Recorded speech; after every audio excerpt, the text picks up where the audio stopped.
اعوذ باللہ من الشیطان الرجیم بسم اللہ الرحمن الرحیم۔ اب جو اگلا رکوع آ رہا ہے سورہ مبارکہ کا، یہ اس اعتبار سے بڑا اہم ہے کہ اس میں تخلیق انسانی کے ضمن میں ایک بڑی ثقیل اصطلاح استعمال ہوئی ہے، اور یہ ثقیل اصطلاح 3 مرتبہ آئی ہے۔ اب ظاہر بات ہے کہ قرآن مجید جو ہے اگر اس طرح کی کوئی شکل اختیار کرتا ہے تو کوئی نہ کوئی حکمت اور ضرورت اس کی پشت پر ہوتی ہے۔ وَلَقَدْ خَلَقْنَا الْإِنسَانَ مِنْ صَلْصَالٍ مِّنْ حَمَإٍ مَّسْنُونٍ، اور یقیناً ہم نے انسان کو بنایا ہے اس مٹی سے جو سنی ہوئی تھی گارے کی اور پھر سوکھ کر کھنکنے لگی۔ حمأ مسنون، سنا ہوا گارا جس میں سے بدبو بھی اٹھ رہی ہو۔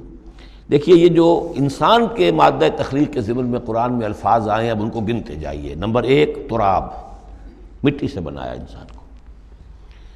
مٹی میں پانی مل گیا گارا بن گیا تو اس کو کہتے ہیں تین، من تین، خلقتنی من نار وخلقتہ من تین۔ یہ سورہ اعراف میں ہم پڑھائے ہیں، ابلیس نے کہا تھا کہ مجھے تو نے بنایا آگ سے اور اس کو بنایا آدم کو گارے سے، اور اب چاہتا اور مجھے حکم دے رہا ہے کہ میں اس کے سامنے جھکوں، میں تو اس کے سامنے نہیں جھک سکتا۔ تین کے بعد آیا تین لازب،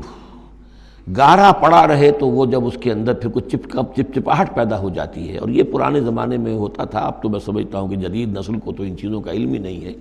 کچے گھر بنتے تھے تو انہیں لیپتے تھے، پوتتے تھے، گارا بناتے تھے، تغاری ہوتی تھی،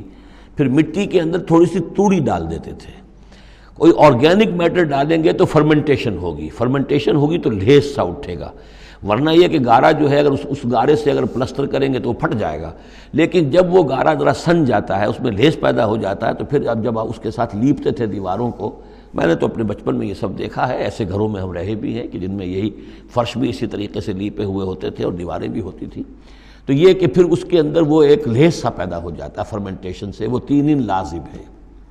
اس سے اگلی سٹیج یہ ہے کہ اب وہ سڑنے لگے، یہ یعنی فرمنٹیشن اتنی پہنچ گئی کہ اس میں ہے حمأ مسنون، سنا ہوا گارا۔ پھر اگر کسی وجہ سے وہ خشک ہو جائے تو اب وہ کھنکنے لگتا ہے، جیسے کہ کبھی آپ نے دیکھا ہوگا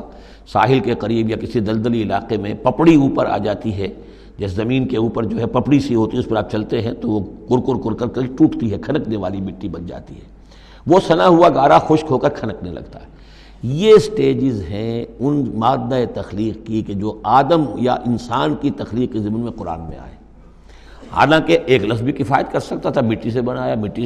تین سے بنایا، گارے سے بنایا، پھر تین لازم سے بنایا، پھر حمأ مسنون سے بنایا، من صلصال کالفخار سے بنایا، اور صلصال من حمأ مسنون، پھر صلصال کالفخار آخری سٹیج ہے، وہ ایسے بجنے لگا جیسے کہ اب یہ جو ہے وہ آئے گا سورہ رحمان میں۔ تو اس سے یقیناً کورابریشن ہو رہی ہے کہ جو بھی ایوولوشن کا جو بھی نظریہ آیا ہے، اب اس میں اس کو بھول جائیے کہ اللہ تعالیٰ نے اسپیشل کریشن انسان کی اور باقی حیوانات ہو سکتا ہے اس ایوولوشن کے ذریعے سے پیدا کیے ہوں۔ اس وقت بحث جو ہے کریشن آف مین کے بارے میں نہیں کر رہا ہوں، لیکن یہ کہ سائنس نے بھی ایک تو یہ بات بتائی کہ یہ ساری حیات حیواناتی جو بھی زمین پر ہے یہ مٹی سے بنی ہے، گویا کہ متفق گردید رائے بو علی بارائے من، قرآن اور سائنس متفق ہو گئے۔ پھر یہ کہ اس میں مٹی کے اندر گارے کی شکل بنی، پانی ملا، مبدأ حیات پانی ہے، قرآن بھی کہہ رہا ہے۔ پھر یہ کہ وہ ساحلی علاقوں پر دلدل بنی، اور دلدل کے اندر پھر وہ فرمنٹیشن وہاں ہوئی، اور اسی میں پھر جب وہ دراڑیں سی پڑ جاتی ہیں سمندر کے قریب دلدلی علاقے میں، تو وہاں سے ان کا کہنا ہے کہ حیات کا آغاز ہوا، الجی یا امیبا، حیواناتی حیات، اور یا یہ کہ نباتاتی حیات کا۔ تو یہ چیزیں جو ہیں یہ سٹیجز تقریباً اسی کے ساتھ، یہ تمام الفاظ جو ہیں قرآن کے جو استعمال کر رہا ہے ان کے ساتھ کسی حد تک اس کا ایک ربط اور تعلق قائم ہوتا ہے۔ اور ہم نے بنایا انسان کو اس مٹی سے جو سڑنے کے بعد، اس گارے سے کہ جو سڑنے کے بعد سنا ہوا گارا پھر وہ کھنکنے لگا تھا سوکھ کر۔ والجان خلقناہ من قبل، اور جنات کو ہم نے پیدا کیا تھا پہلے، من نار السموم، لو کی آگ سے۔ اب یہ سموم سے مراد کیا ہے؟ بعد سموم آپ نے سنا ہوگا، وہ تیز لو جو آیا کرتی تھی، صحراؤں میں آتی ہے، آگ جھلک دینے والی گرم ہوا۔ تو اصل میں ایک ہوتا ہے جیسے کہ ہم نے فزکس میں پڑھا تھا، جن لوگوں نے تھوڑی بہت فزکس پڑھی ہوگی ایف ایس سی میں، کہ یہ جو شعلہ ہوتا ہے فلیم کا ایک حصہ وہ ہوتا ہے جو نظر آتا ہے، لیومینس، وہ نظر آتا ہے، اس کے اندر حرارت کم ہوتی ہے، اور ایک انویزیبل جو ہوتا ہے اس کے گرد حالہ جو نظر نہیں آتا، اس میں ہوتی ہے تیزی شدید جو ہوتی ہے، سب سے زیادہ ٹیمپریچر جو ہوتا ہے وہ اس میں ہوتا ہے کہ جو اس کا حصہ نظر نہیں آتا، اس حصے سے، آگ کی اس لو سے، اس لو کی لپٹ سے یا لو کی لپٹ سے جو بھی اسے کہیں، اس سے ہم نے جنات کو پیدا کیا۔ لیکن یہ سمجھ لیجئے کہ اس سے جنات پیدا کیے گئے لیکن وہ آگ نہیں ہے۔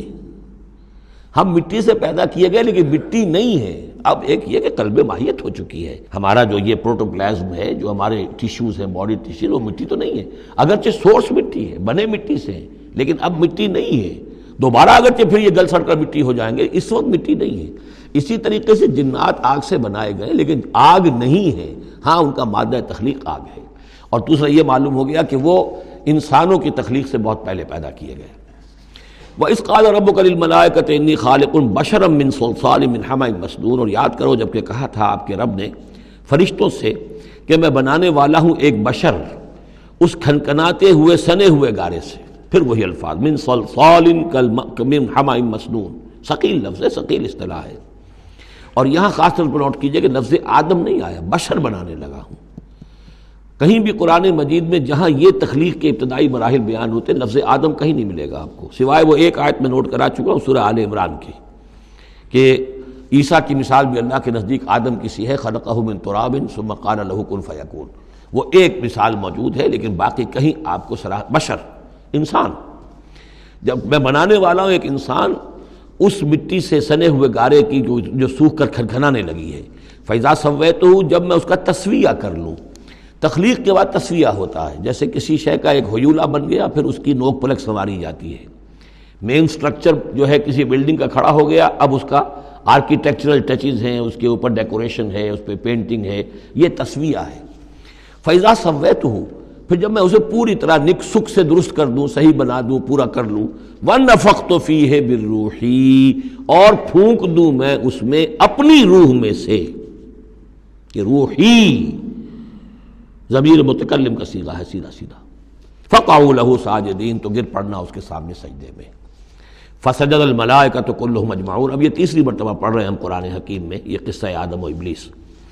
تو کیا سجدہ سب فرشتوں نے، کل کے کل نے، سب نے مل کر، دیکھیے یہ جو ہے تاکید کی انتہا ہے، فرشتوں میں سے کوئی بھی مستثنیٰ نہیں رہا، نہ جبرائیل، نہ میکائیل، نہ اسرافیل،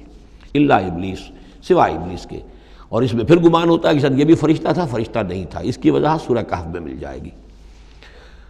ابا ان یکون مع الساجدین، اس نے انکار کیا سجدہ کرنے والوں کے ساتھ ہونے سے۔ قال یا ابلیس ما لک الا تکون مع الساجدین، اللہ نے فرمایا ابلیس کیا ہوا تجھے، کیا سبب ہے، تو کیوں نہیں ہوا سجدہ کرنے والوں کے ساتھ؟ قال لم اکن لاسجد لبشر خلقتہ من صلصال من حمأ مسنون، اس نے کہا میرے لیے یہ روا نہیں ہے، میرے لیے ممکن نہیں ہے کہ میں سجدہ کروں اس بشر کو جس کو تو نے پیدا کیا ہے سنے ہوئے گارے سے، جبکہ وہ کھنکھنانے لگا ہوا۔ قال فاخرج منها فإنك رجیم، اللہ نے فرمایا تو نکل جاؤ یہاں سے، اس میں سے نکل جاؤ، اس لیے کہ اب تم مردود ہو گئے ہو۔ وإن عليك اللعنة إلى يوم الدین، اور اب تم پر لعنت رہے گی یوم الدین تک، جزا و سزا کے دن تک، یوم بعث بعد الموت تک۔ قال رب فانظرنی الی یوم یبعثون، تو اس نے درخواست کی کہ پروردگار پھر مجھے ذرا مہلت دے دے، ڈھیل دے دے اس دن تک کے لیے جس دن کے یہ دوبارہ اٹھائے جائیں گے۔ قال فإنک من المنظرین، اللہ تعالیٰ نے اسی شان بے نیازی کے ساتھ فرمایا اچھا جاؤ ٹھیک ہے، تمہیں ڈھیل دے دی گئی، تمہیں یہ رخصت مل گئی، تمہیں یہ چھوٹ مل گئی، مہلت مل گئی۔ الی یوم الوقت المعلوم، اس وقت معین کے دن تک، یعنی یہ کہ اس وقت تک تم زندہ رہو گے۔ وہ ابلیس جو ہے جن،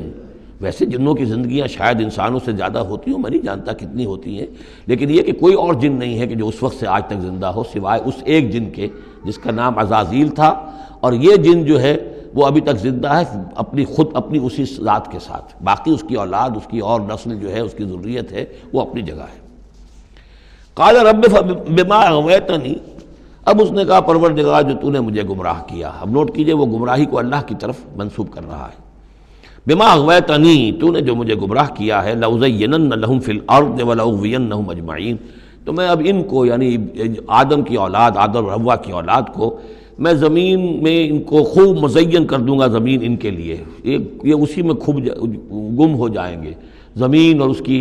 چمک دمک اور اس کی رونقیں اور زیبائشیں آرائشیں ان کی نگاہوں میں کھب جائیں گی۔ وَلَأُغْوِيَنَّهُمْ أَجْمَعِينَ، تجھے بھول جائیں گے، یہ وہ لگ جائیں گے انہی چیزوں کے اندر، اور میں ان سب کو گمراہ کر کے چھوڑوں گا۔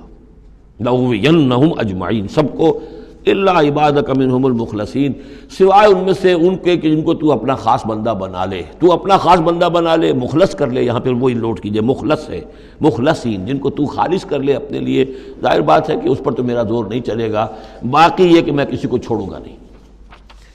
قال ھذا صراط علی مستقیم، اللہ تعالیٰ نے فرمایا ٹھیک ہے، یہ راستہ ہے میری طرف سیدھا، یعنی یہ میرے اور تمہارے درمیان معاملہ طے ہو گیا، میں نے تمہیں چھوٹ دی، تم اپنا زور لگا لو، جس طرح بھی چاہو بہکا لو، باقی یہ کہ ان عبادی لیس لک علیہم سلطان، میرے بندوں پر تجھے اختیار کوئی نہیں ہوگا،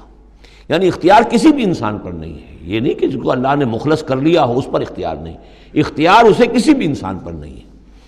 ان عبادی لیس لک علیہم سلطان الا من اتبعک من الغاوین، سوائے ان کے کہ جو خود تیری پیروی کرے، خود غاوین میں سے ہو، خود ان کے اندر غوا ہو، خود ان کے اندر سرکشی ہو، خود وہ جو ہے وہ اپنی نفس پرستی کی طرف مائل ہو، وہ تو تیری پیروی کریں گے، ان کو تو جدھر چاہے لے جا، جس کھائی میں چاہے لے جا کے ان کو پھینک دے، اور جس جہنم کی جس وادی میں چاہے ان کو گرا دے، مجھے اس سے دلچسپی نہیں، لیکن یہ کہ میرے کسی بندے پر تجھے اختیار حاصل نہیں ہوگا۔ وَإِنَّ جَهَنَّمَ لَمَوْعِدُهُمْ أَجْمَعِينَ، اور پھر جہنم ہی ان سب کا ٹھکانہ ہوگا، سب کا جو بھی تیری پیروی کریں گے۔ لَهَا سَبْعَةُ أَبْوَابٍ، اس جہنم کے 7 دروازے ہیں، لِكُلِّ بَابٍ مِّنْهُمْ جُزْءٌ مَقْسُومٌ، اور ہر ان میں سے ہر دروازے کے لیے ہم نے ایک اس کا نصیب مقرر کر رکھا ہے کہ اتنے جن اتنے انسان اس سے جائیں گے، ہو سکتا ہے کہ وہ بڑے بڑے کبیرہ گناہوں کے حوالے سے کہ یہ لوگ جو ہے جو ان گناہوں میں ملوث ہوں گے وہ اس دروازے سے جائیں گے، جو ان گناہوں میں ملوث ہوں گے وہ اس سے جائیں گے، واللہ اعلم۔ صدق اللہ العظیم۔